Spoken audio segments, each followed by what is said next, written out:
இந்த குற்றப்பத்திரிகையில் விஜயினுடைய பெயர் இருந்தால் தமிழ்நாட்டின் அரசியல் களத்தில் ஒரு பெருசாக ஒரு தாக்கத்தை ஏற்படுத்தும். ஒருவேளை விஜய் என்ன சொல்கிறாங்கன்னா, விஜய் வந்து இதுக்கு சதி நடந்திருக்கு, தமிழ்நாடு காவல்துறை சரியாக ஒத்துழைக்கலை, இதில் சில அரசியல்வாதிகளுடைய பெயர் இருக்குது, குறிப்பாக செந்தில் பாலாஜியுடைய பெயர் இருக்குது சொல்கிறதாக சொல்கிறாங்க.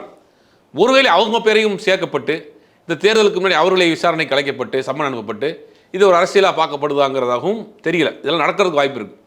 ஆக மொத்தம் 2026 நாடாளுமன்ற சட்டமன்ற தேர்தலுக்கு கரூர் இஷ்யூ தான் ட்ரம்ப் கார்டு.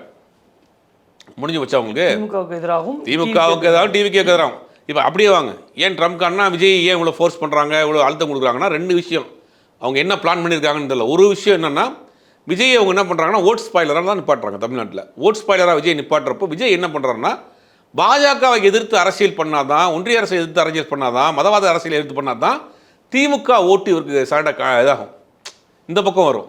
இவர் என்ன பண்ணுறாருன்னா திமுக எதிர்ப்பு அரசியல் பண்ண ஆரம்பிச்சிட்டார். பாஜக எதிர்ப்பு அரசியலுங்கிறது தமிழ்நாட்டில் பெரும்பாலான ஒரு ஒரு வெற்றிகரமான ஒரு ஃபார்முலா.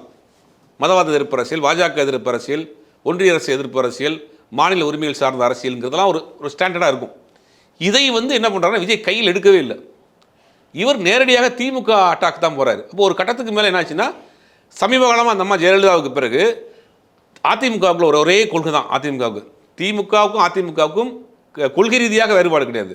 ஆனால் திமுகவுக்குள்ள போட்டி என்னன்னா, திமுகவுக்கு அதிமுக பிடிக்காது, அதிமுக திமுக பிடிக்காது. மற்றபடி இவங்களுக்குள்ள எந்த விதமான வேறுபாடும் கிடையாது.